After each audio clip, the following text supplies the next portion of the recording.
Yak Gadget, made in America, based outside of Nashville, Tennessee. Yak Gadget offers all kinds of storage accessories, quick mount motor mounts, anchor systems, track mounted accessories, even paddles. Go to yakgadget.com and get your kayak decked out for your next trip out on the water. The 153 Bait Company, based in Troy, Ohio, make everything from plastics to custom painted hard baits. Hook 'em hard and hook 'em often. All of our baits are made to order and all of our hard baits are hand painted to order. So go to the153anglers.com to place your order today. This segment is brought to you by Jig Masters. Step up your game with high-quality performance jigs, spinner baits, buzz baits, and more from jigmasters.com. And always, when in doubt, get the jig out. You're listening to Bass Fishing for Noobs on the Paddle and Fin podcast with your hosts Ryan Milford and Sean Lavery.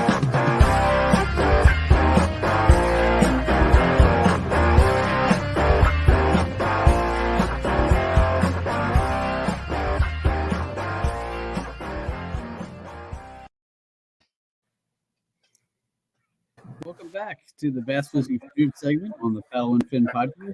I'm one of your hosts, Sean Lavery. With me, as always, is my good bud, Ryan Milford. What's going on, Ryan? Hey, what's going on, man? Sorry, I was looking here. We had a little bit of a malfunction going on for a second, so I was trying to look at that. I think you got it before I did. Sweet. Well, we are in business tonight, and we'll keep on going. We'll try and hit any technical snafus that we get and work through them, but hopefully we'll be pretty uneventful. But thanks for tuning in again tonight, everyone. Tonight we have another special guest, Mr. Dusty Yakker. So welcome to the show, Dusty. Thank you for coming on. Thank you so much for having me, man. It was kind of an otherwise boring night, and it's a great opportunity to talk and chat and just kind of, shoot the breeze fishing. Absolutely. We love talking fishing. I've always thought it was interesting that your last name's Yakker and you got into kayaking. I'm sure that was a bad joke. That was a bad joke. Well, a lot of people had asked me, is Yakker actually your last name? And of course it's not. It's really a ridiculous, moniker. But equally ridiculous is why I had to do it. I just resigned, but I was a teacher for quite some time, and students these days with technology and social media, man, you can't have them knowing your accounts or trying to do anything or sending messages. It's just an awful situation to get embroiled in. So I just made up a weird name like Dusty Yakker. I'm like, they'll never find me with that name because they're clever, man. They're slick. They were always asking me about my personal life, this, and that. So I just made up this moniker that wasn't my real name, and it was just sort of embarrassing, to be honest with you, at first. But now, and my name's not Dusty either; it's Dustin. And in fact, when I was young and people called me Dusty, I couldn't stand it. Ridiculous. But now it's a term of endearment, and I don't care about those things anymore. And it's nice when people call me Dusty and know me as Dusty. And my real name is Dustin Murgia. That's my full name. My birth name. So yeah, that's the story behind the whole Yakker thing. Nice. Well, nice. I've always thought it was kind of cool, and it's got a good flow to it. It does have a good flow to it because there's precedent for it in our culture. There's Dusty Baker from the ex-Cubs coach and San Francisco guy and player. There's Dusty Rhodes, Dusty Springfield. It kind of flows. It's got the right syllable, and, it's all right. Cool. Well, for those of the folks who don't know you or haven't heard of you, let them know who you are. I guess you already said who you are, but where you're from and Sure. Kind of how you got into fishing and then kayak fishing, and we'll go from there. Yeah, I was just telling the story as we were sort of briefly kind of reintroducing ourselves and getting to know one another. But of course, I'm Dusty Yakker, and I've been in the kayak scene for, I don't know, maybe about 5 to 7 years in terms of like kayaking and fishing. But in the scene, tournament-wise and online-wise, maybe for about 3 or 4 years now. I'm from Chicago, Illinois, which, as we were discussing, isn't exactly, bass fishing capital of the world. But surprisingly, there are a lot of great anglers out this way, and there's a pretty cool scene. And there's some decent fisheries that I like to fish. And of course, I travel around the country too. I got into the kayak scene because, really the substantial story is the fact that my wife, Maria, gifted it to me in a surprise birthday party. We had kind of seen them at the box stores and the sports stores. And I always said, what a cool, easy way to get on the water. For quite a while. I've always loved fishing. I've always had a passion for fishing. And when I was younger, I dabbled in tournaments with my father, who was taking it a little more seriously. And, I was influenced by him a lot. But she surprised me with this kayak. I had a 4Runner truck that was nice, but older. And I didn't really care about like throwing it on the roof and stuff like that. So that's what I did. I kind of just threw this cheaper, a sun dolphin. It was like a water quest, kind of a sit-in sun dolphin. It was a 10.5 foot. At the time, I thought it was very slick because I was very naive to what actually existed on the market. Hey, So I got it and I threw it on the roof and immediately had more access than I ever had before. Even in that kind of model with a simple paddle. And it was funny because I was just talking about that kayak today. And those experiences today with another person. But that's exactly what I did. I enjoyed the portability and I enjoyed the access to water and I enjoyed the intimacy, just literally being right at that water level and sort of learning the nuances of the paddle stroke and paddle sport. And it was just a great thing. And I really loved it. And I thought it was one of the most impactful gifts and thoughtful gifts I really ever received. It really changed my life. Because it was in that kayak that I just randomly bumped into some guy at a launch ramp at a forest preserve, kind of where I live out in the suburbs, and he was sort of in a rush, but he was cool. And we were talking, and he had a I forget what model kayak he had, but he had a more sophisticated one that I kind of eyed, kind of seen superiority. And anyways, he told me about the local kayak scene, and he told me about these online tournaments, which I really couldn't wrap my head around because I was kind of old school and weigh-ins and things like that. I was like, how do you do it out of kayaks? Do you have a net? Do you have a live well? Like, how do you? And he's like, no, it's all done online with measuring boards and apps and stuff. I was like, no way. So I remember how excited I was for that, just trying to investigate. I remember I went home and that's when I created the account, Dusty Yakker. I was like, I can go to Facebook and search this stuff. So I found KBL, which was the Kayak Bass League, which was in the middle of its season and wasn't going to start its new season and register new members till January. And like a limit. It was like a 40 or 50 member limit. And I remember it on like midnight on January 1st, and it usually fills, pretty quick. And I was like all paranoid. I remember that night, saying, man, I'm going to wake up early and register. And it was no big deal. It took a couple days for it to fill, and I eventually got in. But the Kayak Bass League in Illinois was sort of my indoctrination into how these things work and sort of, into the community. So it was really from that point.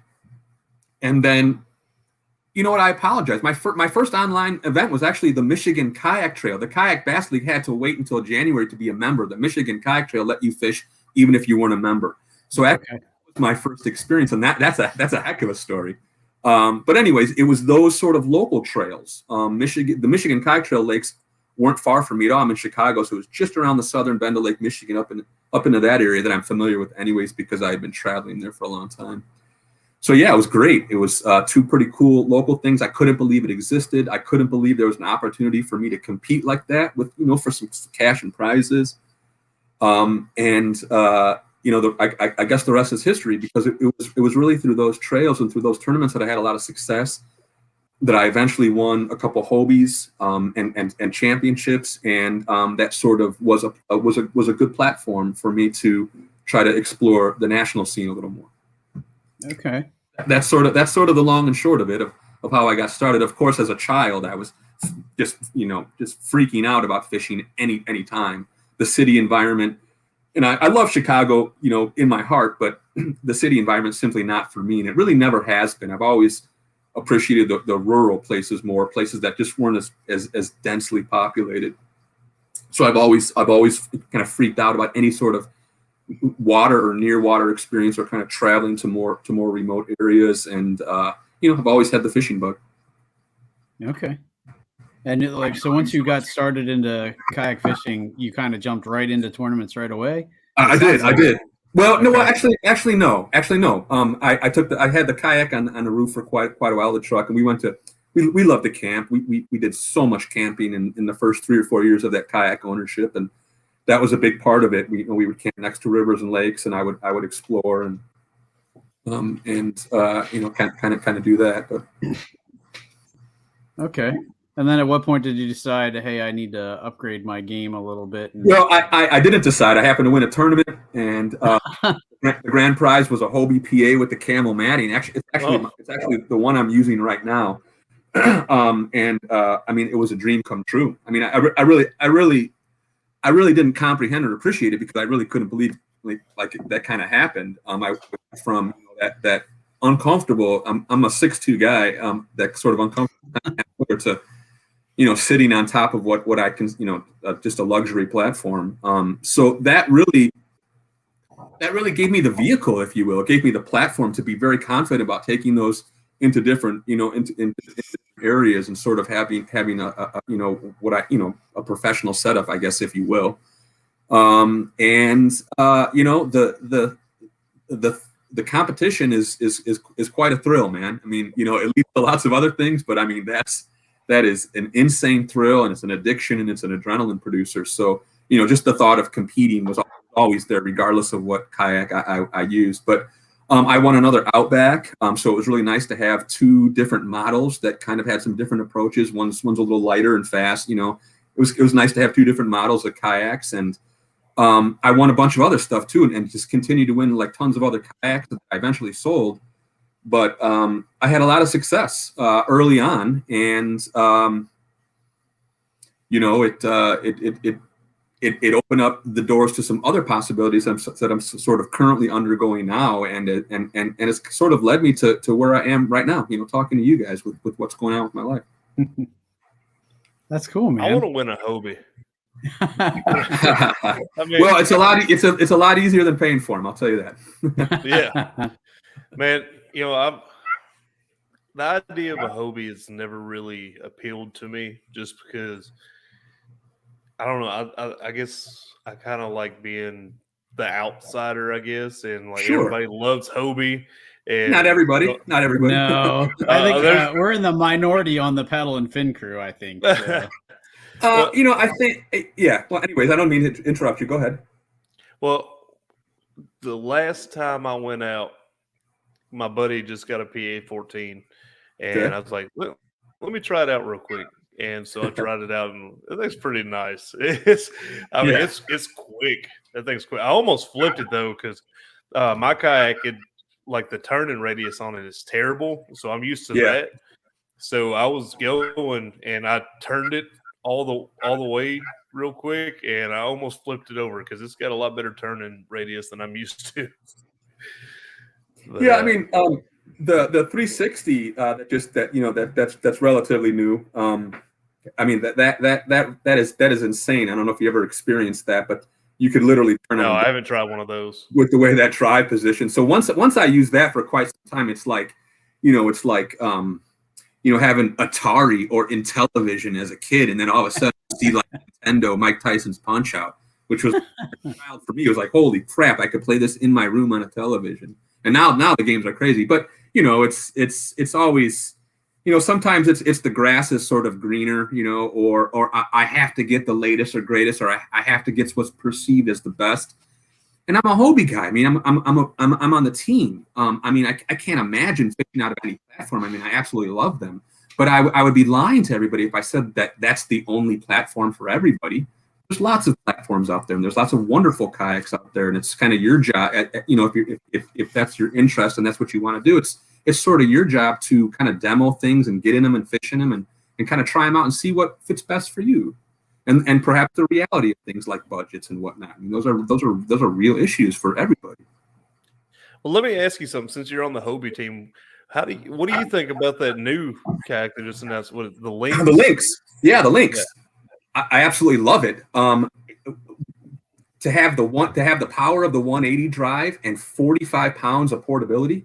I mean, some of the places I launch and some of the things that we try to get to are nuts. And having a PA12 or a PA14 sometimes just makes it prohibitive.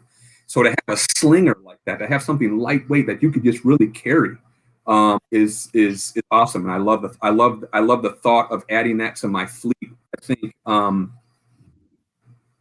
I think portability and maneuverability are a great thing, and that's a lot of what that platform has going for it. It's got a fish finder ready. I believe it's got a fish finder mount. You can add an H rail to it for the H rail accessories that are just super convenient and fast. So I think it's you can accessorize it too. So I think it's got a lot for it. And I think hopefully we can get like the goofiness of what this pandemic has caused with like availability and shipping and stuff. Hopefully we can get the stuff past us and that stuff can be in the market and available and. Yeah, I saw it. Go ahead, Sean. Go ahead, Ryan. I was going to say, I mean, when I first started looking, I had a Kusa HD for a long time with Jackson, and that was my. I hear great things about that boat. I loved it, and but I really wanted to jump up to a pedal kayak just to cover water, and I did so much research, pedaled, I guess, a lot of different things, and finally settled on the Outback, and because I'm a smaller guy, like weigh about 150, 160 pounds. And the thought of lugging around the PA14, I was like, I'm already struggling sometimes with it weighs as much as you do. Yeah. So I was like, I really need to look at some of the smaller boats. And, I'd love to be able to have the horizontal rod storage that's in the PAs, but yeah, that's huge. For me, and I looked at Old Town. I looked at so many other kayaks, and just the layout of the Hobie cockpit. Like for me, everything is right where I would put it, and that's what really led that to me. Everybody's like, "Oh, you just got a Hobie because it's a Hobie," and I'm like, "No, it makes sense to me where everything is." And so I really enjoy it. Now maybe someday down the road, depending how serious I get into things, maybe a PA14 will make sense. But for right now, the Outback does everything I need it to do. It gets me where I want to go, and I couldn't be happier with it. So, well, I'll tell you, man, my first team boat was the Outback 2019. I think that was the first year of the newer style and additions they made on it, which I absolutely love. I think that was that's my favorite boat of all time, and it was kind of a tearful moment when I had to give that back to the dealership at the end of the year. It was the Camel one too. I mean, I absolutely loved it, and it was perfect for my wife too, because I'd be in the PA14 and she could take the Camel, the Outback on. It was better fit for her. We had a lot of cool times in that. I mean, and I competed in the Outback, and I really loved it. I would love to own another Outback, to be honest with you. But the PA14, I think, is probably one of the ultimate tournament rigs. If we can, standardize, maybe rivers, waters, bays, things like that. I mean, tiny little places. I mean, it could still get you in, but there might be some other ideal kayaks for that. But as far as space, maneuverability, speed, storage, all those things, I think the PA14 is like the ultimate thing. And I've been in a PA. I've never had a PA14. I've been in a PA12 for several years, and I requested a PA14 for the team boat for next year. So I'm looking forward to that speed, and especially the extra storage, because sometimes I tend to have a lot of gear and a lot of rods. So it's nice to have that extra space. I definitely could use a little more on my Outback, but my buddy, I don't know. I go through. I'm going through sort of a mental thing right now with. I've always been a less is more guy. I've always been, and even though I sound hypocritical because I just said I bring a lot of stuff on the tournament tackle, still I I try to adapt this as much as possible, and I'm really trying to commit to a practical slimming down of gear. I mean, nothing crazy, but maybe instead of 8 to 10 rods, more like 5 or 6, and really slim down is the amount of tackle that I bring, because I recently had a really horrible experience where I lost all my tackle, and it made me realize that I do not need to be carrying that much stuff with me. So a less is more approach, I think, is good, and I think there's some precedent in that too, because I know a lot of guys succeed sometimes carrying less and thinking about less. I can agree with that. I don't feel like I'm too crazy with my stuff. I carry like 5 rods with me generally, so I don't. Whatever you're comfortable with. Whatever sort of your style. And I think that most of the time I carry 8 to 10 rods. I'm only using 3 or 4 of them anyways. Yeah. Go ahead, Ryan. I was going to say I generally only end up using like 2 or 3. So there are a lot of times where I'm glad I have them all with me, because there are different applications, and sometimes when you're pre-fishing, there are things you have to try. I think there's a strong chance for success when you're dialed into maybe 5 or 6 rods and a little less tackle than you would normally bring, at least for me.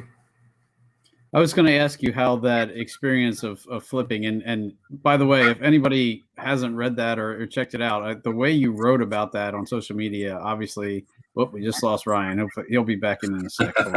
Sorry, but the way you wrote about that was, you just it almost, I almost lived it through your words. It was kind of I know obviously you're a very gifted writer, because anybody who wants to check you out should, because you definitely have a way with words. And but just the way you described that, I wondered how that would affect your moving forward, how much gear you brought, or whether you thought that had anything to do with that. Or yes and no. It was certainly a catalyst, but the irony is that I've been trying to sort of cultivate that for a long time. I was trying to just kind of get a system. I had that in my head to do that. And of course, on that day, I have some GoPro footage of me actually loading up at the launch, and I could it's like I want to tell, I just want to put it on pause and tell myself, dude, you're about to lose that. You're about to lose that.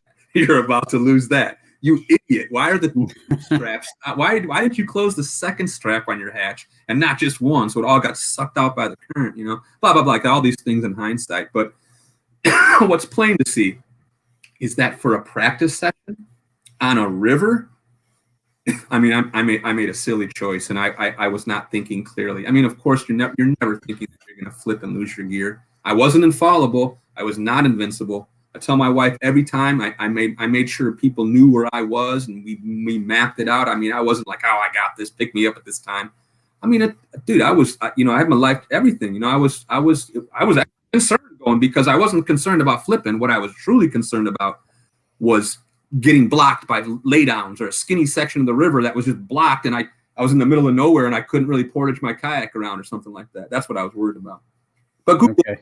It looked okay. And anyways, to get back to the point, because I do ramble, it did affect me. It has affected me. It is affecting me. And the only choice I really had, personally, was to write about it. And I don't mind those thoughts and those feelings being public. I don't really kind of care about those kind of things. The truth is awesome, and I wrote about the experience kind of the best way I know how, and it turned out people did it, they enjoyed it, I suppose. Not from a morbid standpoint, but I guess there were messages and themes that sort of clicked with people, and ultimately what was a great thing was that the message of safety was one that sort of floated around, no pun intended. My life jacket was, without that, holy cow, I have no idea, because, when I was in that river, it was the place I dipped. That was it. Had I dipped in the middle of the river, from a balance thing, I might have lost a lot of gear, but it wouldn't have been a traumatic near-death experience. I went right into a big tree, a big strainer, and the river wasn't incredibly fast, but it was cold and fast enough to do some damage, and I got trapped and stuck in my gear. So that was kind of the crazy part. but yeah, getting back to your original question, yeah, I think that was sort of the final thing, the catalyst that really wants me to kind of carry less and be more efficient with what I have.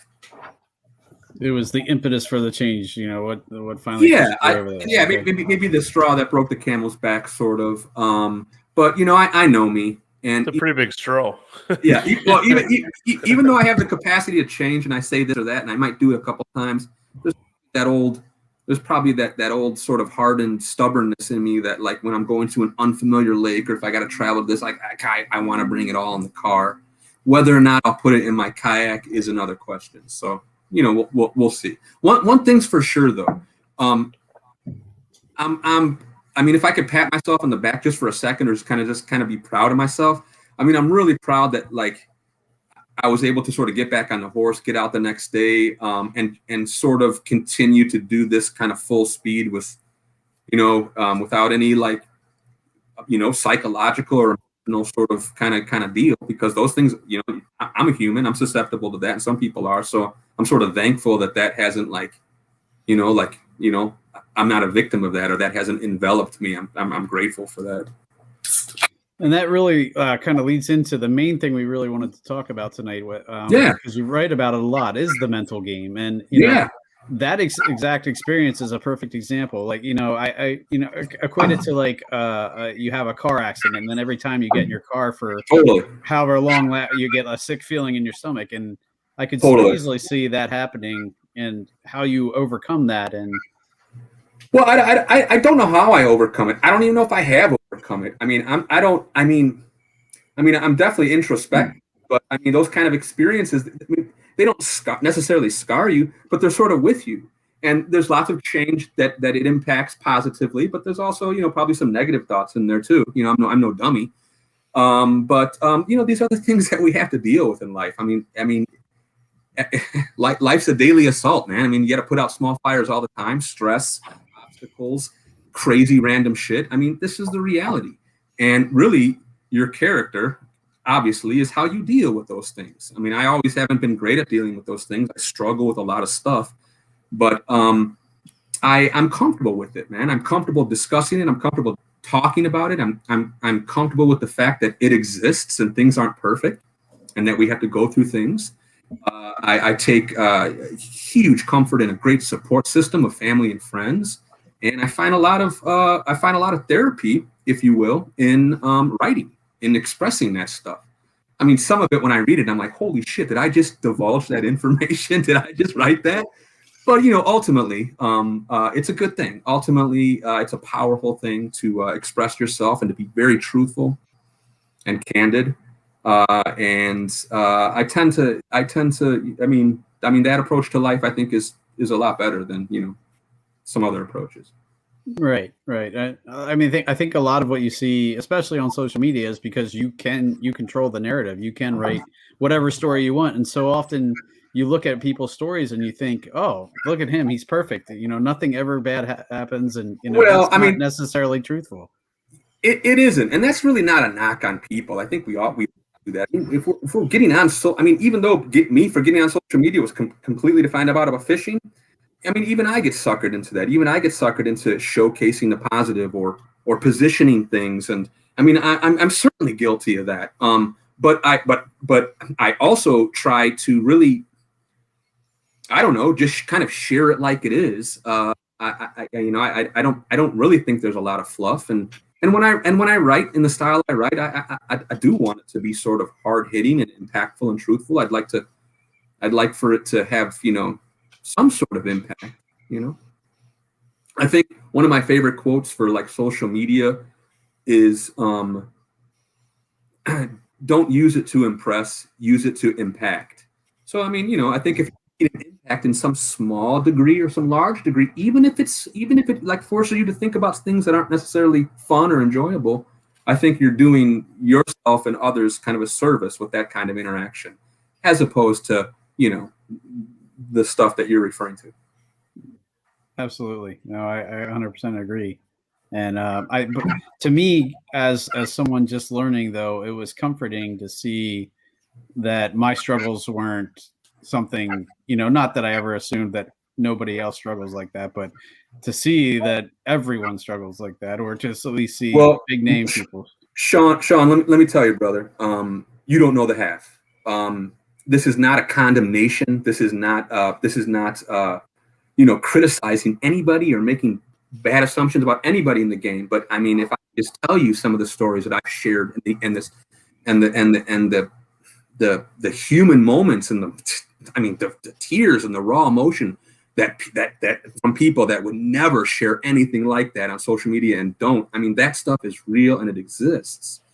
And to some degree, other people don't. So to some degree, it's not a terrible big deal to other people. And there's really not a lot of emotion or passion invested. And that's not a criticism either. That's fine. That's normal.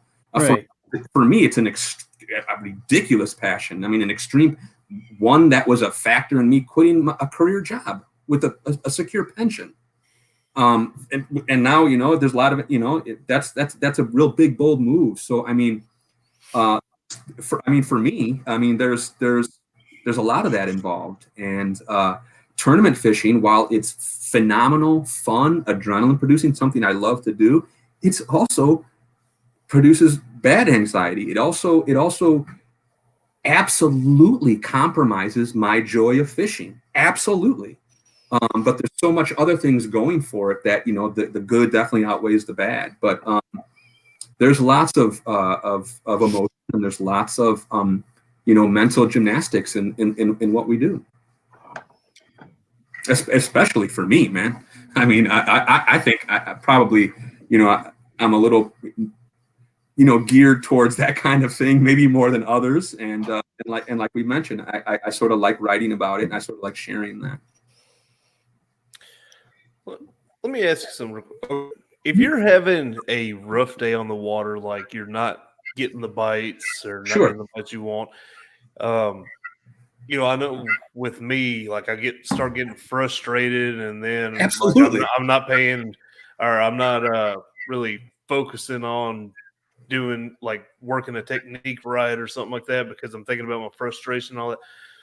Is there like something you do to bring you back down to the level-headedness? Do you have anything that you? Yes, actually I do, and I think it's something that's fairly common. I have some texting buddies, man. I got some texting buddies that even if they don't get the message, it's just good for me to dump out how I'm feeling or some sort of frustration. Even a freaking emoji. I know it sounds lame and just childish or something like that, but just some sort of release because you're all there on your own, and it's so frustrating. Let me just tell you that, like, this should be $15,000 more in my PayPal for 2 fish on the National Trail that are heartbreakingly burned into my memory that will be forever. How I lost them, the hook, the blow up, what I did to play them. There's some true agony out there, but for me, like I say, it's sometimes the release of a text. My wife Maria is invaluable in that respect. She's really supportive on the water, and I got a really couple buddies who really understand me for who I am and kind of how I express myself in private like that, and they really sort of have some nice things to say or just allow me to get that release. Another thing that I do is literally in my head say the words "keep casting." I say that, just keep casting. Go through that muscle memory. Keep doing what you've done 3 billion times in your life before, which is cast. Keep casting, be smart about it, get that right angle, think about your lure, think about what it's doing, think about the depth, think about exactly what you're trying to do. Just get your head away from either what just happened or whatever it is that's bothering you with what's unfolding. And you just have to keep casting down to that last minute. Time and time again have I seen huge catches in the last 20 minutes, the last 5 minutes, the last 10 minutes that just really turn things around for people. But listen, don't let me make it seem like I'm the master of this technique. I mean, I've thought about it, I've imparted it, and I've been successful sometimes. But man, sometimes I fall apart out there. Sometimes I don't handle myself at all, and sometimes it just gets the best of me. Which, what I was talking about earlier with tournaments, I mean, sometimes they compromise what fishing has meant to me my whole life, which is an escape from stress, escape from the cacophony of the city's freaking landscapes. I mean, just completely what I live for and enjoy. I mean, I dance to the beat of that drum out there. And then in a tournament, I mean, that can all go wrong because that competitiveness just kind of overtakes you. So you have to learn, you have to grow, you have to I mean, that's ugly. I don't like that. I don't like that in me.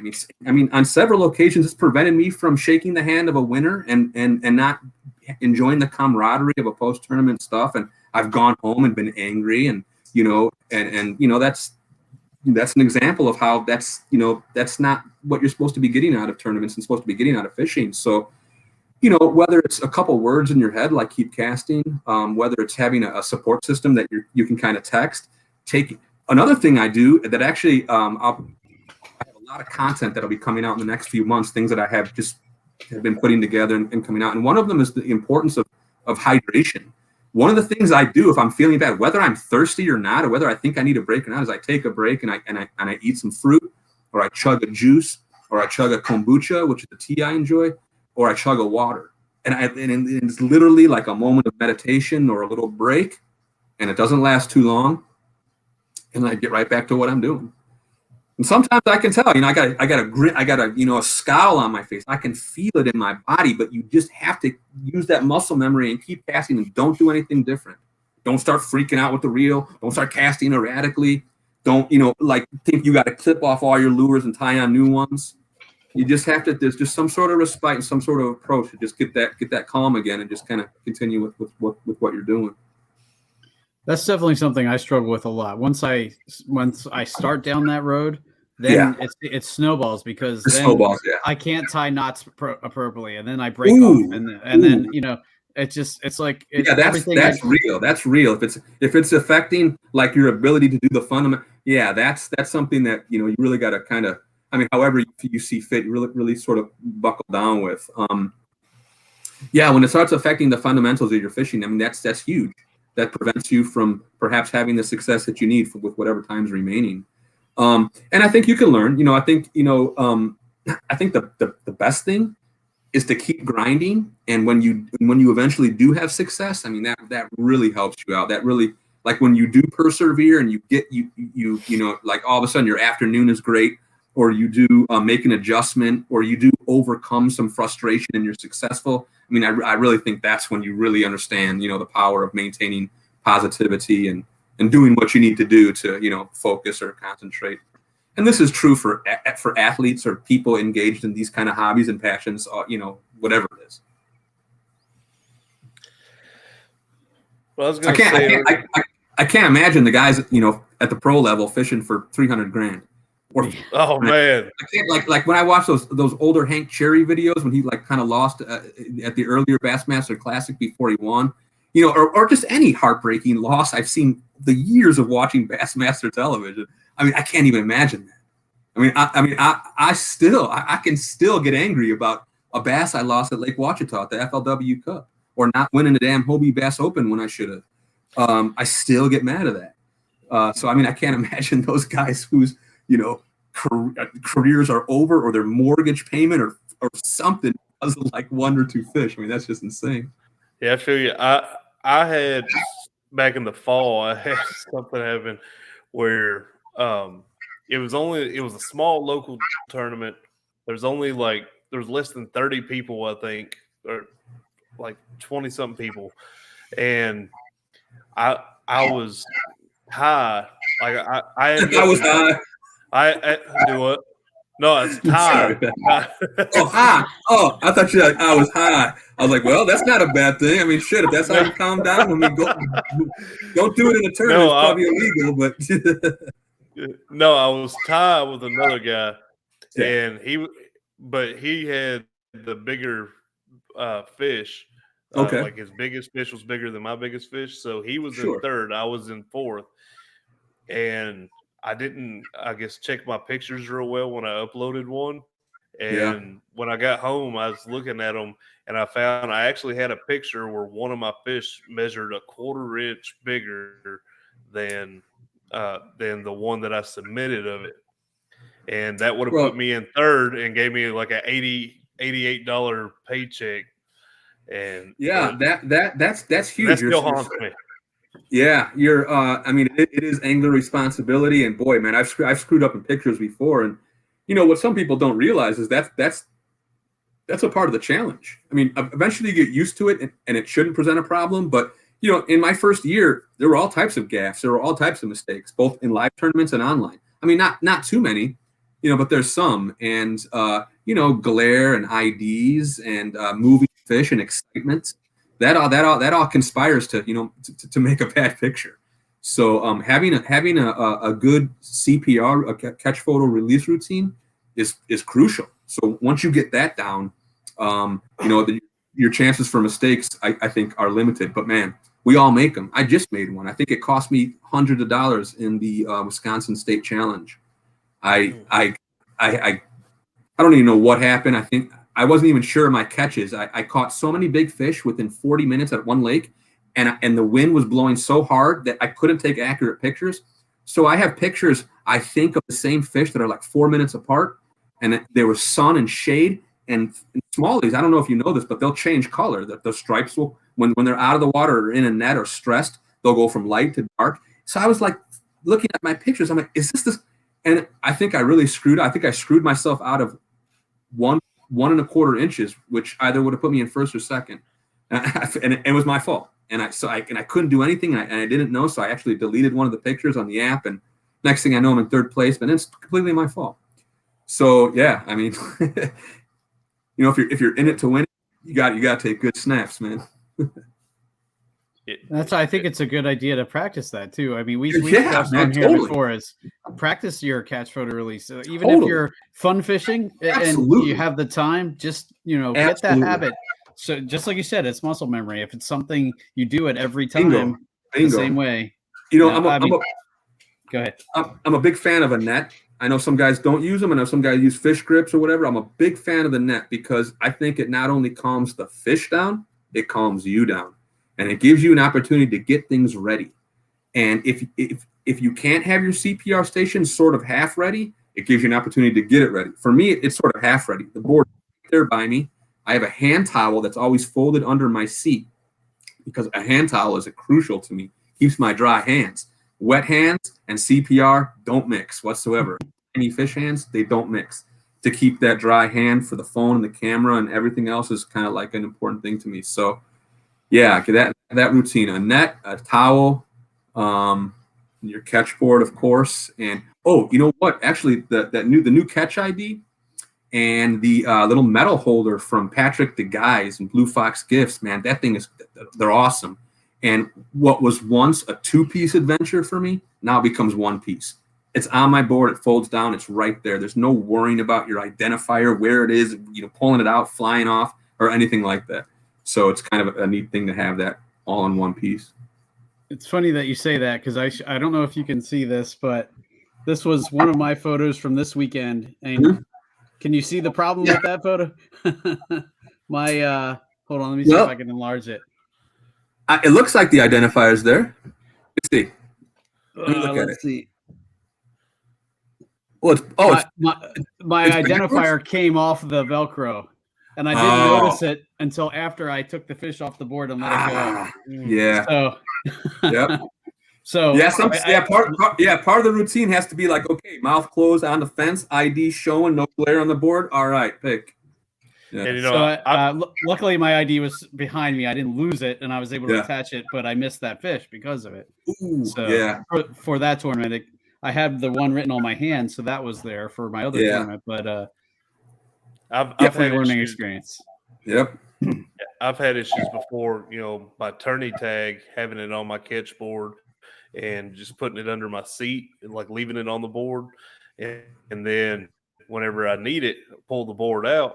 Well, the tourney tag ain't on it. It's up under my seat somewhere. So I'm feeling all around trying to find it. It's the last thing you want to do. Yeah. It's the last thing you want to do is look for stuff in your kayak. I need to get one of those catch identifiers put on there. I love it. I just have to make sure it's on there. Yeah, mine stays on there. With that Velcro, I mean, you really got to press it in. It's like that new brand of Velcro where you like got to really snap it, not like your old shoelace. You really snap it in. I found that they've held up pretty well.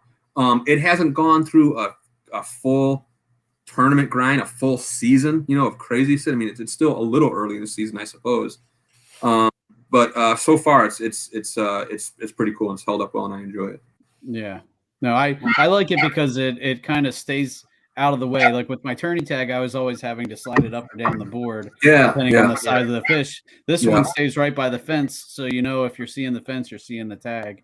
Yeah. So. No, I think it's great, and it was good. Good design from Catch. No, I agree. So, one other thing I was going to ask you about, another thing that I tend to, and it's weird, if I'm by myself on the water away from anybody else, it's not in my mind. But the second I see someone close to me, I'm always like, wait, am I going to be in his area? Is he going to be in my area? How do you get past that mental game? Well, for me, it is a mental game. I don't really like people near me. I mean, to be honest, I mean, I don't mean to be a jerk about it at all. I mean, there. In fact, this topic is kind of funny because there was sort of a recent hiccup there was a little hiccup involving me and some other competitors in a recent tournament. I mean, that's no big deal at all. But I don't, when I'm out there and like lines in at 6:30 or 7, I'm getting to my spot. I mean, I definitely don't like, 100 feet away or 200 feet away, or 3 or 4 kayaks congregating on a point. I mean, I don't like it. I'll deal with it. I'll fish behind people. I mean, sometimes it's inevitable. And, it always pays to be friendly and just discuss things. It's ultimately not worth any aggression or any, true frustration. But if you're asking me point blank, how do I feel about it or how do I deal with it? I don't like it. I don't like people next to me. I really since I was a child or, young teen or whatever, I prefer, kind of having the environment to myself. But, in tournaments on varying sizes of bodies of water, you don't always have that luxury. So you're going to have to deal with it is what you do. So you got to let your fishing do the talking. I mean, if there's a couple people there, I hope that you're on them. I hope that you're sort of making the right cast at the right angles with the right lures. And if you feel it's too crowded, I really hope you have plan B, C, and D ready to go, because that's ultimately what you might have to do, or you might have to make some smart adjustment to deal with that. But I really try to make it so that I'm in an area that I'm on my own in. It doesn't always work that way, but I prefer it that way, and I try to do what I can to get myself in that position.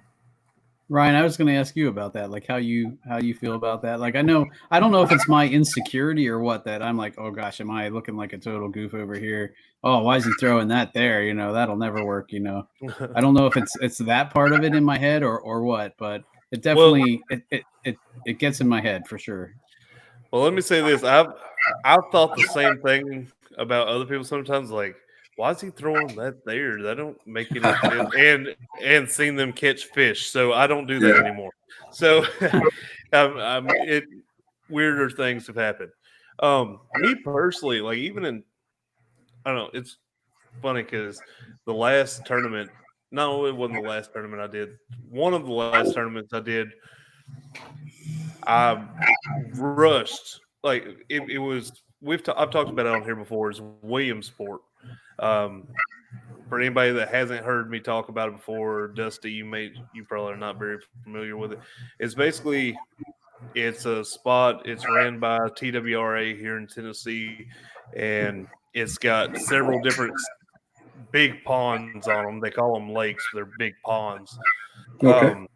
That are trolling motor only. Well, we have tournaments out there, and you can pick between the 3 lakes, which one you want to go to. So, we did our little captain's meeting, and then everybody took off to go to the different lakes, whichever one they wanted to go to.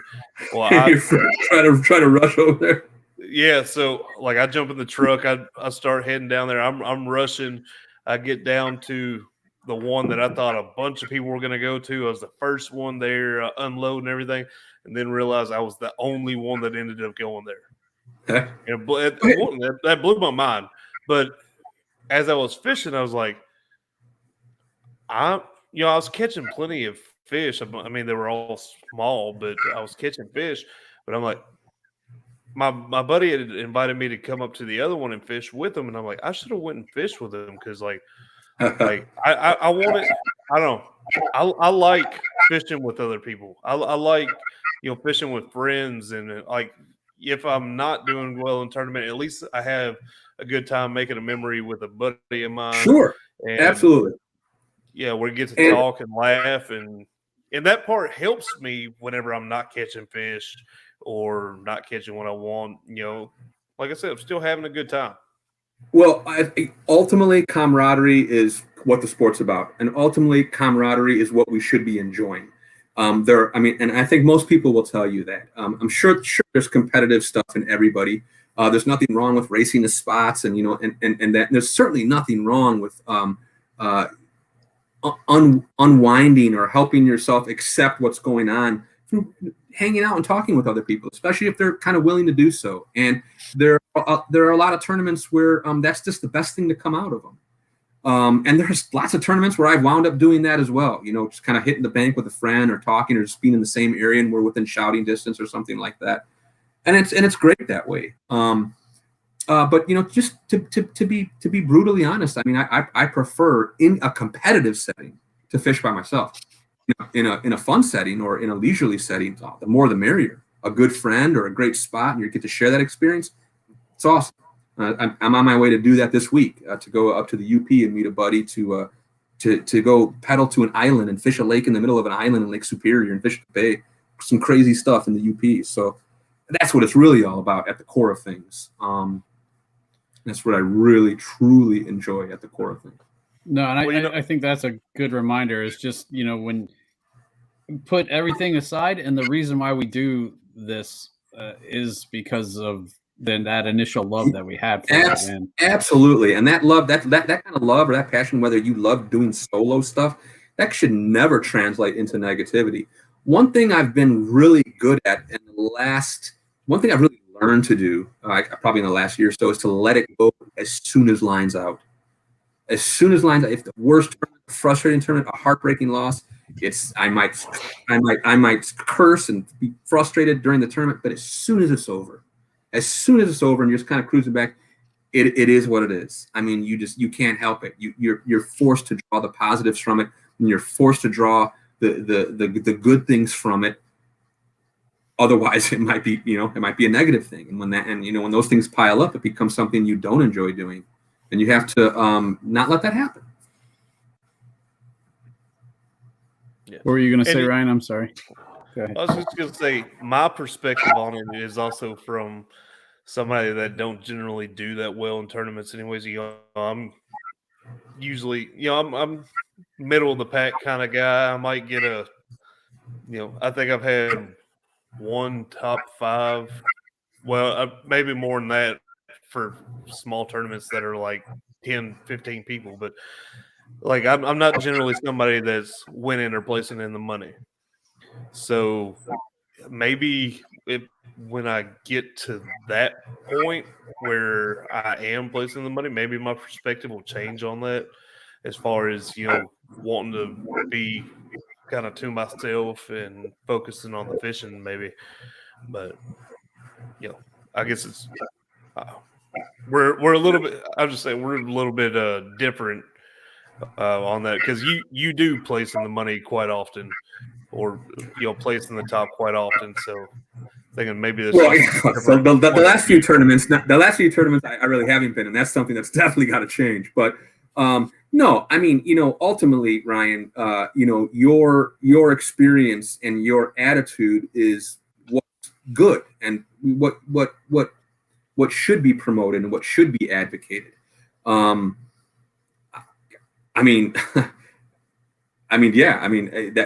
ultimately what should be advocated. I mean, for me, I'm wanting to be alone and kind of concentrate on my own area. I mean, I think the majority of people will understand. The vast majority of people probably agree with me. But after that personal game you play yourself, after that competition, technically with other people on the field, from lines into lines out, after that's done, all of that needs to be released. And all of that needs to be washed away. And you need to put a smile on your face. And you need to be positive. And you need to celebrate that exact thing that you're talking about with other people. That's your duty. That's your responsibility. That's what makes this worth doing. Sure, there's going to be feelings. Sure, there's going to be emotion. Let's not kid ourselves. We're filling our gas tanks. we're spending money, or I'm traveling across the country and stuff. I mean, sometimes the stakes get, you know, a little real, if you will. But like I keep repeating, you know, the ultimate theme is that there has to be love, passion, joy, and that's got to be, you know, outweighing any negative stuff 3-1, 5-1, 99-1. Otherwise, you know, it gets dumb and confusing and aggravating and ultimately not worth it. And I think that's one of the coolest things about our sport in particular. And maybe, you know, I didn't come from the big basketball world or anything, so I just going off of what I've heard. But yeah, me too. I heard that the kayak community is a different kind of place. And from my experience so far, even in the grassroots stuff, it has been like that. That people will go out of their way to do stuff for you and to help you and to teach you, and to the point where I almost regretted not getting into it sooner, because I went into it thinking, oh, you know, I don't want to be that guy that everybody's like, oh gosh, this guy's back here again. But it hasn't been like that at all. And so anybody out there that is on the fence about it for that reason, I would say jump in and try it, because you'll be surprised at the love and compassion and, you know, camaraderie that there really is at all levels of the kayaking angling community. Because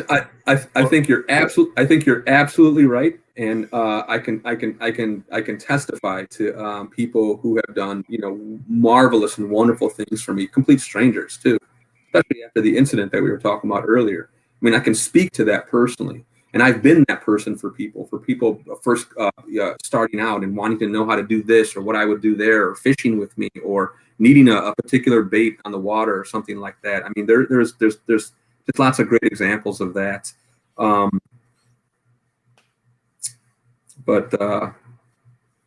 Yeah, I'm sorry, I lost. What did you originally ask? I lost my train of thought. I'm so sorry. I don't know if there was a question in there or not. I was just commenting that I agree with you. So. All right, fair enough. But Sean, you were talking about, you know, people were thinking like, oh, there's this guy again. Well, I didn't want to say anything, but, you know, when we were at Dale Hollow, you know, there were some things that, no, I'm playing. I did almost hit Jimmy in the face with that topwater lure. Jeez, man. If you're hitting people in the face with topwaters, you're probably not going to be welcome at tournaments. Yeah. Probably not going to be welcome anywhere close to him at that point. Totally. Don't get that guy near me, man. But with Jimmy, his beard would have like blocked it for him, you know. Maybe. No. It was. I've seen some nasty hooks embedded in people's hands and face, man, and I know that day's coming for me soon, and it's inevitable, and I just hope that it's like not bad. Hope it's something I can like take out myself or do the bait trick with or something. Hopefully, in a remote area. A couple of years ago, I got really lucky. I was fishing with the whopper plopper, and I cast it, and I got stuck in a tree up by the bank. And I was kind of pulling on it, trying to get it to come loose. All of a sudden, it come flying back at me. Luckily, I had my sunglasses on, because it came and hit me right here in the face, and it hit my glasses and hit my nose. And luckily, one of the hooks had cut my nose right there. But other than that, it didn't stick in me or nothing, and it went flying to the other side. But, man, that could have been bad. It's always the whopper plopper. Man, those hooks they're sharp. Sharp, yeah. Real big and sharp. Yeah. I've had the same thing where my sunglasses saved me once or twice, and I kept thinking, you know, man, that could have been really bad. So, yeah, sunglasses are a good thing to have. Even they are a piece of safety equipment, in my opinion. You know, seriously, like all these hooks and stuff. I mean, you know, Adam Reiser, I'm surprised he don't wear like a hockey mask now. Yeah, man, there's been a couple times I just had no glasses, or I forgot my glasses, and it's just been a nightmare if the sun's out on the water all day. It's just an absolute nightmare. Yep. I think a couple times some tungsten weights have hit my glasses, and a couple times you know, lures in general. So yeah, you know, it's nice to have those things on. Yeah. All right. Sweet. Well, we are actually hitting an hour here. So real quick, Dusty, I just wanted to ask you maybe if you had one piece of advice for a beginning fisherman, somebody maybe just getting into tournaments, or just in general, do you know what that would be? Oh God, I mean, there's.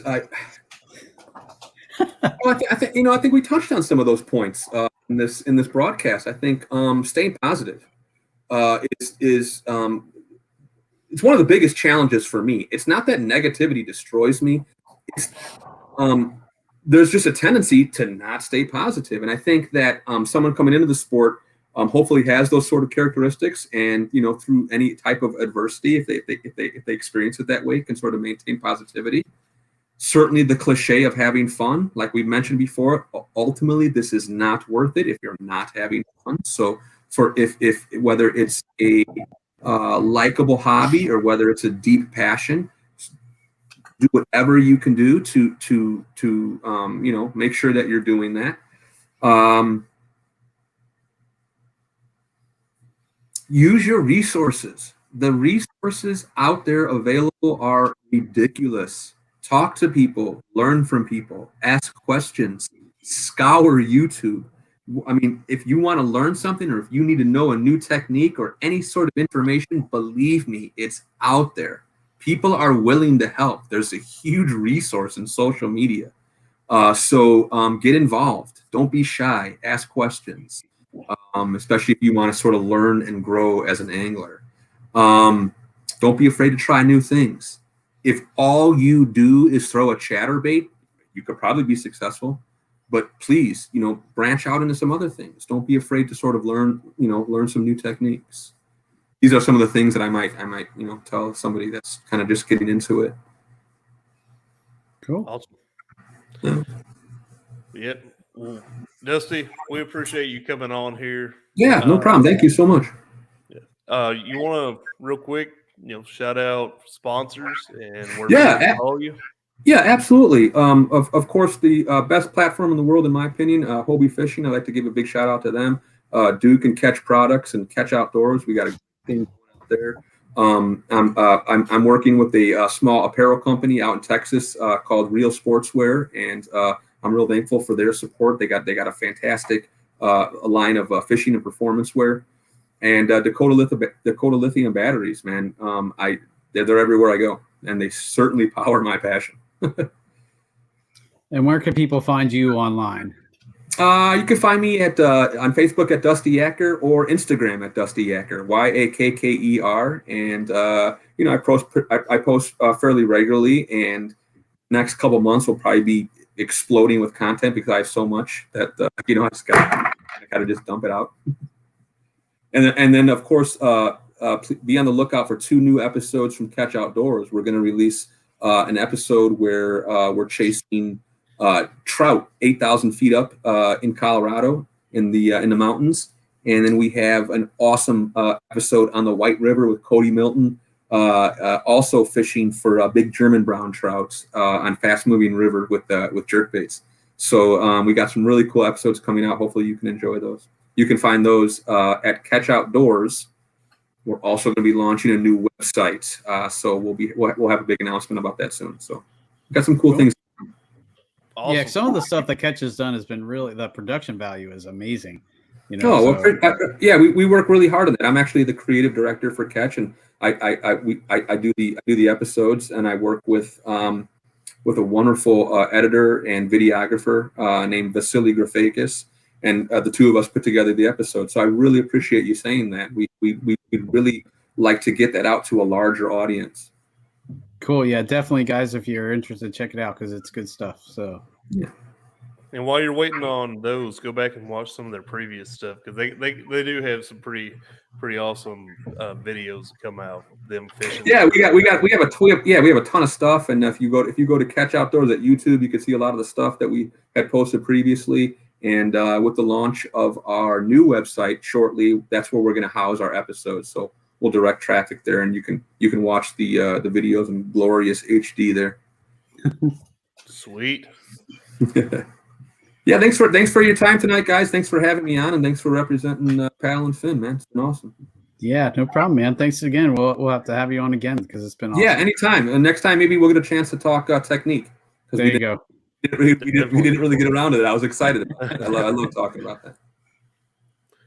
Cool. All right, everybody. Appreciate everybody listening, and check us out again next week. Till then, this has been the Bass Fishing for Noobs segment, bringing you the techniques, tricks, and tips to help you rip more lips. Later, y'all.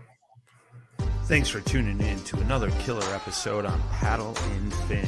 Don't forget to go check out our website at paddle_and_fin.com. Don't forget to check out the YouTube channel at Paddle and Fin. If you got a question, comment, want to hear from a future guest on a future episode, feel free to email us at paddle_and_fin@gmail.com. Don't forget to follow us on social media at Paddle and Fin on Facebook and Instagram. Shout out to our show supporters, Angler. The Angler button and app just makes for a better time on the water and creates a virtual logbook for every fishing outing out on the water. Shout out to Rocktown Adventures, located in northern Illinois, for all your kayaking, camping, and hiking needs. Shout out to Jig Masters Jigs. When in doubt, get the jig out. Go to jigmasters.com.